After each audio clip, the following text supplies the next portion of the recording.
Hello my dear friends, welcome back to English with Shyam sir. నేను మీ Shyam sir మాట్లాడుతున్నాను. అందరూ బాగున్నారు కదా? లేట్ చేయకుండా శ్యామ్ సార్స్ వొకాబులరీ ప్రోగ్రాంలోకి వెళ్ళిపోదాం. ఫస్ట్ టైం ఈ వీడియో చూసిన వాళ్ళ కోసం చెప్తున్నాను. శ్యామ్ సార్స్ వొకాబులరీ ప్రోగ్రాంలో ఇంగ్లీష్ న్యూస్ పేపర్లో, ముఖ్యంగా ద హిందూ న్యూస్ పేపర్లో వస్తున్న కొన్ని ఇంపార్టెంట్ వొకాబులరీని మనం డిస్కస్ చేస్తున్నాము. అంటే మనం రేపు రాయబోయే కాంపిటేటివ్ ఎగ్జామ్స్లో వచ్చే వొకాబులరీ చాలా వరకు ఇంగ్లీష్ న్యూస్ పేపర్లోంచి వస్తాయని మన అందరికీ తెలుసు. And one important suggestion is, ఈ వీడియో చూస్తున్నంతసేపు రన్నింగ్ నోట్స్ రాసుకుంటూ వీడియో చూడండి. తర్వాత రాసుకుందామని స్క్రీన్ షాట్స్ అవి తీసుకున్నా కూడా మనకి తర్వాత రాసే టైం దొరక.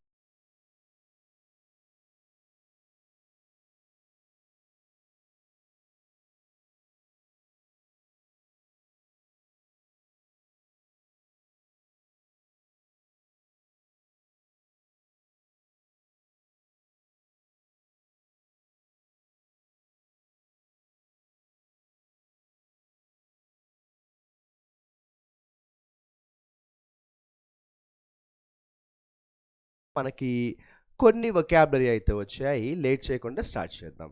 బిల్డింగ్ రెసిలియన్స్ అనే పేరుతో ఒక బ్యూటిఫుల్ ఆర్టికల్ అయితే వచ్చింది. రెసిలియన్స్ అంటే సింపుల్గా రాసుకోండి, రెసిలియన్స్ అంటే బలం. సో రెసిలియన్స్ అంటే స్ట్రెంగ్త్ అని రాసేసుకోండి, స్ట్రెంగ్త్. అయితే కరెక్ట్గా చెప్పాలంటే రెసిలియన్స్ అంటే ఏంటంటే ఎన్ని ప్రాబ్లమ్స్ వచ్చినా తట్టుకునే నిలబడడం అన్న మీనింగ్ వస్తుంది.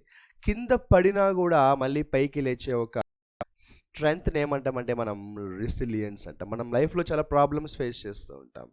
సో కొన్నిసార్లు మనం ఓడిపోతూ ఉంటాము, కింద పడిపోతూ ఉంటాము. But again rise again is what we call resilience. ఓకేనా? సో రీ అంటే మళ్ళీ అనమాట, రీ అంటే అగైన్ అనమాట. ఓకేనా? సో నార్మల్గా చెప్పాలంటే రెసిలియన్స్ అంటే స్ట్రెంగ్త్ అని రాసేసుకోండి, ప్రాబ్లం లేదు. Cohesion, COHESION. కోహెషన్ అంటే ఏంటంటే కలిసి ఉండడం అమ్మ, యూనిటీ అని రాసుకోండి. సో COHESION, కోహెషన్ అంటే యూనిటీ అని రాసుకోండి. ఓకేనా? హార్మనీ అని కూడా ఒక సినోనిమ్ రాసుకోండి, HARMONY, హార్మనీ అని కూడా రాసుకోండి. సో కోహెషన్ అంటే యూనిటీ అని రాసుకోండి, హార్మనీ అని కూడా రాసుకోవచ్చు.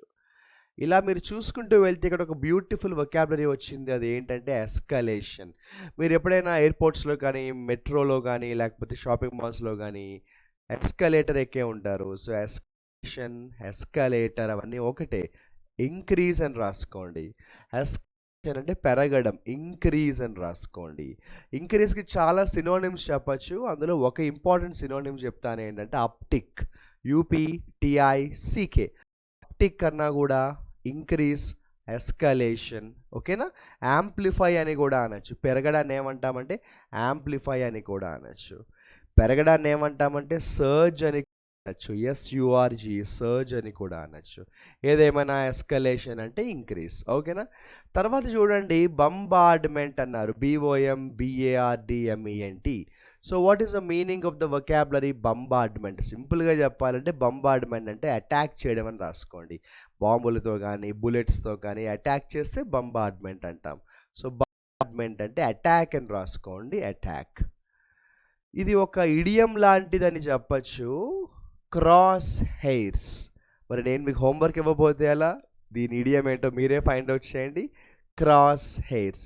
ఒక హింట్ ఇస్తాను, క్రాస్ హెయిర్స్ డైరెక్ట్గా యూజ్ చేయకుండా మనం జనరల్గా ఇన్ క్రాస్ హెయిర్స్ అని రాస్తాము. సో క్రాస్ హెయిర్స్కి ప్రపోజిషన్ ఏమొస్తుందంటే ఇన్ వస్తుంది, ఇన్ క్రాస్ హెయిర్స్. మరి try find out what is the meaning of in cross hairs.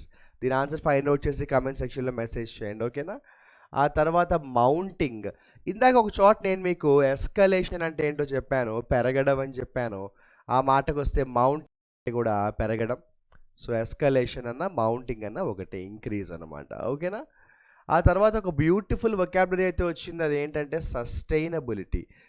ఇది కూడా స్టార్టింగ్లో చెప్పానే, రెసిలియన్స్కి సినోనిమ్ అని రాసుకోవచ్చు. సో సస్టైనబిలిటీ అంటే సస్టైన్ అవ్వడం, అంటే ఎన్ని ప్రాబ్లమ్స్ వచ్చినా తట్టుకోవడం. సో స్ట్రెంగ్త్ అని రాసేసుకోండి. Resilience is equal to strength is equal to sustainability. ఇంకొక సినోనిమ్ చెప్తాను, మీకు ఇంట్రెస్ట్ ఉంటే రాసుకోండి, ఎండ్యూరెన్స్, ENDURANCE. ఎండ్యూరెన్స్ అన్నా కూడా బలం. Okay? So sustainability is equal to strength is equal to resilience is equal to endurance అన్న కూడా బలం. ఓకేనా? ఆ తర్వాత ఇది పెద్ద వొకాబులరీ ఏం కాదు, ఊరికే బాగుందని హైలైట్ చేశాను అంతే. డాలరైజేషన్ అంటే ఇప్పుడు వరల్డ్లో చాలా కంట్రీస్లో కామన్గా వాడే కరెన్సీ ఏంటి? డాలర్. ఆ డాలర్ వాడుకను తగ్గించడాన్ని ఏమంటామంటే డాలరైజేషన్ అంటాం. So reducing the usage of dollars అని రాసుకోవచ్చు. ఇదేం పెద్ద వొకాబులరీ కాదు. డాలరైజేషన్ అంటే డాలర్ వాల్యూని, డాలర్ యూసేజ్ని తగ్గించడం అనమాట. ఇది బ్యూటిఫుల్ వొకాబులరీ, స్టార్ మార్క్ పెట్టుకుని మరీ రాసుకోండి. రెటోరిక్. సింపుల్గా చెప్తాను, రెటోరిక్ అంటే అందమైన అబద్ధం. ఓకే, సింపుల్గా చెప్తాను, రెటోరిక్ అంటే అందమైన అబద్ధం. సో నాకు ఫ్రెండ్ ఉన్నాడు, వాడు ఎప్పుడు కూడా చాలా బాగా మాట్లాడతాడు. వాడి మాటలు వింటే నిజంగా మనం చాలా ఇంప్రెస్ అవుతాము, కానీ అతని మాటల్లో ఒక నిజాయితీ ఉండదు. అప్పుడు ఏమంటామంటే దాన్ని రెటోరిక్ అంటాం. సో రెటోరిక్ అంటే an impressive statement which is not genuine. An impressive statement which is not genuine. ఓకేనా? అండ్ మీ అందరికీ తెలిసిన వర్డ్, ఇదేం పెద్ద కష్టమైన వర్డ్ కాదు, స్టాన్స్.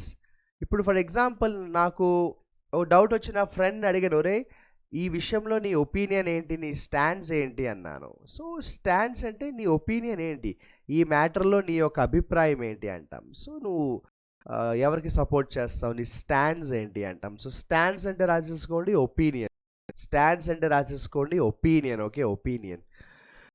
చూసుకుంటూ వెళ్ళిపోతే కాన్సెన్సస్ ఇందాక ఆల్రెడీ వచ్చినట్టు ఉంది కదా, రైట్. సో కాన్సెన్సస్ అంటే కలిసి ఉండడం, యూనిటీ, అగ్రిమెంట్ అని కూడా అనొచ్చు. సో కాన్సెన్సస్ అంటే కలిసి ఉండడం, యూనిటీ, అగ్రిమెంట్, ఇందాక చెప్పారు హార్మనీ అని కూడా అనొచ్చు. ఓకేనా? రైట్, బ్యూటిఫుల్ వొకాబులరీ వచ్చింది. Condemnation, CONDEMNATION. So what is the meaning of the vocabulary condemnation? సింపుల్గా చెప్పాలంటే ఎవరినైనా విమర్శించడం, ఎవరినైనా అవమానించడం, క్రిటిసైజ్ అని రాసుకోండి. ఇంకా ఒక బ్యూటిఫుల్ వొకాబులరీ చెప్పాలంటే సెన్ష్యూర్ రాసుకోండి, CENSURE. సెన్ష్యూర్ చేయడం అంటే తీవ్ర విమర్శ. ఓకేనా? సో కండమేషన్ అంటే క్రిటిసైజ్, బ్లేమ్ చేయడం, ఎక్యూజ్ చేయడం, సెన్ష్యూర్ చేయడం, డెనిగ్రేట్ చేయడం, ఇంకా చాలా చెప్పచ్చు. ఈ 4 రాసుకోండి. ఓకేనా? ఇంకా అలా చూసుకుంటూ వెళ్తే ఒక బ్యూటిఫుల్ వొకాబులరీ వచ్చింది, ఎండోర్స్మెంట్. సో సింపుల్గా బ్రాండ్ ఎండోర్స్మెంట్ అంటారు. సో ఎండోర్స్మెంట్ తీసుకోండి, మనం దేనికైనా లేదా ఎవరికైనా కూడా సపోర్ట్ చేస్తే ఏమంటామంటే ఎండోర్స్మెంట్ అంటాం. ఎండోర్స్మెంట్ అంటే మద్దతు ఇవ్వడం, సపోర్ట్ చేయడం. అండ్ ఒక బ్యూటిఫుల్ సినోనిమ్ చెప్పాలంటే అడ్వొకేట్, ADVOCATE, అంతేనా? అడ్వొకేట్ మీనింగ్ వేరు, బట్ ఇక్కడ వచ్చి అడ్వొకేట్ చేయడం అంటే సపోర్ట్ చేయడం అన్న మీనింగ్ వస్తుంది. అడ్వొకేట్ చేయడం అంటే సపోర్ట్ చేయడం అన్న మీనింగ్ వస్తుంది. మీరు ఈ వీడియో బిగినింగ్లో ఒక ముఖ్యమైన అనౌన్స్మెంట్ పోస్చర్ చూసే ఉంటారు, తెలియని చెప్తున్నాను. మన ఇంగ్లీష్ విత్ శ్యామ్ సార్ యాప్లో వొకాబులరీ బ్లాక్ బుక్ అనే ఒక బ్యూటిఫుల్ కోర్స్ మనం స్టార్ట్ చేయడం జరిగింది. సో ఆ కోర్సులో ఏంటంటే the black book of vocabulary, the వొకాబులరీకే ద స్టాండర్డ్ బుక్. ఆ బుక్ కంప్లీట్గా ఎక్స్ప్లెయిన్ చేయడం జరుగుతుంది, రికార్డింగ్స్ జరుగుతున్నాయి, ప్రతిరోజు మీకు వీడియోస్ యాడ్ అవుతున్నాయి. సో 7,000+ వొకాబులరీ కలిగి ఉన్న ఆ beautiful course the black book of vocabulary. Competitive exams prepare అయ్యే వారికి ఈ కోర్స్ చాలా హెల్ప్ అవుతుంది. అండ్ ఇప్పటి నుంచే ప్రిపరేషన్ స్టార్ట్ చేయాలి. వొకాబులరీ నోటిఫికేషన్ పడిన తర్వాత చదివితే యూజ్ లేదు. మినిమం 6 months నుంచి 1 year ముందు మనం వొకాబులరీ ప్రిపరేషన్ స్టార్ట్ చేయాలి. సో చాలామందికి వొకాబులరీ ఎలా చదవాలి, ఎక్కడి నుంచి, ఇలాంటి డౌట్స్ ఉంటాయి. వాటన్నిటికీ ఒకటే సొల్యూషన్, మన యాప్లో ఉన్న బ్లాక్ బుక్ వొకాబులరీ తీసుకోండి. అందులో వొకాబులరీ వీడియోస్ వరుసగా ఉంటాయి. నేను డైరెక్ట్గా బ్లాక్ బుక్ స్క్రీన్ మీద చూపిస్తూ ఎక్స్ప్లెయిన్ చేస్తూ ఉంటాను. మీరు జస్ట్ ఆ వొకాబులరీ రెగ్యులర్గా వింటూ రన్నింగ్ నోట్స్ రాసుకుంటూ అలా కొన్ని మంత్స్ పాటు రిపీటెడ్గా వింటూ ప్రాక్టీస్ చేస్తే వొకాబులరీ మీద మంచి నాలెడ్జ్ అయితే వస్తుంది. ఓకేనా? రైట్. సో ఎండోర్స్మెంట్ అంటే చెప్పాను, సపోర్ట్ చేయడం, సపోర్ట్ అంటే మద్దతు ఇవ్వడం, లేకపోతే అడ్వొకేట్ చేయడం అని కూడా అంటాం, అడ్వొకేట్. స్టర్న్ అంటే చాలా స్ట్రిక్ట్గా ఉండడం, స్టర్న్గా అంటే హీఈస్ ఎ స్టర్న్ టీచర్, హీఈస్ ఎ స్టర్న్ పేరెంట్ అంటాం. స్టర్న్ అంటే చాలా స్ట్రిక్ట్గా ఉండడం అమ్మా. సో స్ట్రిక్ట్ అని రాసుకోండి, స్టర్న్. ఓకేనా? అండ్ ఒక బ్యూటిఫుల్ వొకాబులరీ వచ్చింది. ఇదేంటంటే యాక్రోనిమ్. మేబీ అందరికీ తెలిసే ఉంటుంది. యాక్రోనిమ్ అంటే ఇప్పుడు ఫర్ ఎగ్జాంపుల్ అబ్రివేషన్ అనమాట. అంటే ఫర్ ఎగ్జాంపుల్ అమెరికా ఉంది. అమెరికాని మనం యూఎస్ఏ అని కూడా అంటాం కదా. ఆ యూఎస్ఏ ఏంటి? యాక్రోనిమ్. లేదంటే యూకే అంటాం మనం. యూకే ఏంటి? యాక్రోనిమ్. ఇలా ఏంటంటే మనకి అంతవరకు ఉంది. మన వాట్సాప్లో కూడా చాలా కామన్గా జిఎం లేదంటే జీడి అని పెడుతూ ఉంటారు, గుడ్ నైట్ లేదా గుడ్ మార్నింగ్. ఇవన్నీ కూడా ఏంటంటే ఒక వర్డ్కి షార్ట్ కట్స్ అనమాట. ఇనీషియల్ లెటర్స్తో మనం కొన్ని వర్డ్స్ లాగా యూజ్ చేసేస్తూ ఉంటాం. వాటిని ఏమంటామంటే మనం యాక్రోనిమ్ అంటాం. ఓకేనా? సో ఒక వర్డ్కి ఇనీషియల్ లెటర్స్లో షార్ట్ కట్స్ ఉంటే దాన్ని ఏమంటామంటే యాక్రోనిమ్ అంటాం. Okay my dear friends. And recast. So బేసికల్గా రీకాస్ట్, దేన్నైనా మనం రీకాస్ట్ చేయడం అంటే రీడిజైన్ చేయడం. ఫర్ ఎగ్జాంపుల్ ఒక స్టూడెంట్ ఉన్నాడు, అతను కాంపిటేటివ్ ఎగ్జామ్స్కి ప్రిపేర్ అవుతున్నాడు, బ్యాంక్ కానీ సిజిఎల్ కానీ పోలీస్ ఎగ్జామ్స్కి కానీ. 1 ఇయర్ అయింది కానీ సబ్జెక్ట్ సరిగ్గా రావట్లేదు. అప్పుడు ఏం చేశాడు? ఎక్కడో నేను మిస్టేక్ చేస్తున్నానని అతని ప్రిపరేషన్ మొత్తం రీడిజైన్ చేసుకోవడం మొదలుపెట్టాడు, విచ్ ఈస్ వెరీ ఇంపార్టెంట్ కదా. So he decided to recast his preparation strategy. So recast చేయడం అంటే ఏంటంటే రీడిజైన్ చేయడం. రీకాస్ట్ చేయడం అంటే ఏంటి? రీడిజైన్ చేయడం. ఓకేనా? రీకాస్ట్ చేయడం అంటే రీడిజైన్, మొత్తం అంతా మార్చడాన్ని ఏమంటాం? రీకాస్ట్ చేయడం అంటాం, రీడిజైన్ చేయడం అంటాం. And this is very very important. So ఈ క్లాస్ నేను మీకు కొన్ని వొకాబులరీ చెప్పాను. వీటితో మీరు రన్నింగ్ నోట్స్ అయితే నీట్గా రాసుకోండి. అండ్ ఇక్కడితో నా టాస్క్ అయితే పూర్తయింది, బట్ మీ టాస్క్ ఇంకా అవ్వలేదు. నేను మీకు ఆల్రెడీ ఇందాక ఒక హోంవర్క్ ఇచ్చాను, దాని మీనింగ్ ఫైండ్ అవుట్ చేయండి, కమెంట్ సెక్షన్లో పెట్టండి. ఇన్ క్రాస్ హెయిర్స్ అన్నాను. In addition to that homework, మరి రెగ్యులర్గా ఇచ్చే హోంవర్క్ ఉండాలి కదా. 3 వర్డ్స్ ఇస్తాను. ఈరోజు నేను చెప్పిన 3 వొకాబులరీ సెలెక్ట్ చేసి మీకు ఇస్తాను. ఒక్కొక్క మంచి ఎగ్జాంపుల్ తయారు చేసి కమెంట్ సెక్షన్లో మెసేజ్ చేయండి. ఓకేనా? ఎందుకంటే మీరు ఎప్పుడైతే ఒక వొకాబులరీతో మీరు ఎగ్జాంపుల్ రాయడం అనేది చేస్తారో అది చాలా చాలా చాలా హెల్ప్ అవుతుంది అనమాట. సో దీంతో రాసేయండి కండమేషన్. కండమేషన్ అంటే condemnation is a noun form basically. ఓకేనా? మీరు నౌన్ ఫామ్ని నౌన్ ఫామ్ లాగే వాడాలని లేదు. అవసరమైతే పార్ట్స్ ఆఫ్ స్పీచ్ మార్చుకుని సెంటెన్స్ తయారు చేయొచ్చు. అది తెలియడానికి నేను మిమ్మల్ని హోంవర్క్ చేయమంటున్నాను. ఒక వర్డ్ నౌన్లో ఎలా యూజ్ చేయాలి, యాడ్జెక్టివ్ ఎలా వాడాలి, వెర్బ్ ఎలా వాడాలో మీకు తెలియాలి. ఓకేనా? సో వొకాబులరీ నెంబర్ 1 ఈరోజు ఏంటంటే కండమేషన్. దాంతో ఒక మంచి ఎగ్జాంపుల్ రాయండి. కండమేషన్ అంటే గుర్తుంది కదా, క్రిటిసైజ్ చేయడం, సెన్షర్ చేయడం. బ్యూటిఫుల్ వర్డ్ వచ్చింది రెటోరిక్, అందమైన. సో రెటోరిక్తో ఒక బ్యూటిఫుల్ ఎగ్జాంపుల్ అయితే తయారు చేసేయండి. కమెంట్ సెక్షన్లో మీ ఎగ్జాంపుల్ మెసేజ్ చేసేయండి. అండ్ దెన్ థర్డ్ వన్ వచ్చి, ఓకేనా, ఒక పని చేద్దాము. ఎలాగో మీరు పాపం క్రాస్ హెయిర్స్కి మీనింగ్ ఫైండ్ అవుట్ చేయమన్నాను కదా, దాంతో ఎగ్జాంపుల్, ఎందుకంటే this is important. So this is actually important. ఎలాగో మీరు దీన్ని మీనింగ్ ఫైండ్ అవుట్ చేస్తున్నారు కాబట్టి దాంతో ఒక ఎగ్జాంపుల్ కూడా రాయండి. ఈ 3 వర్డ్స్తో 3 ఎగ్జాంపుల్ రాసి కమెంట్ సెక్షన్లో మెసేజ్ చేయండి. English with Shyam sir app download చేసుకోండి. ఏ డౌట్స్ ఉన్నా కాంటాక్ట్ నెంబర్ డిస్క్రిప్షన్లో ఇస్తాను, కాంటాక్ట్ చేయండి. ఇంగ్లీష్ మన బలం అవ్వాలి కానీ మన బలహీనత కాకూడదు.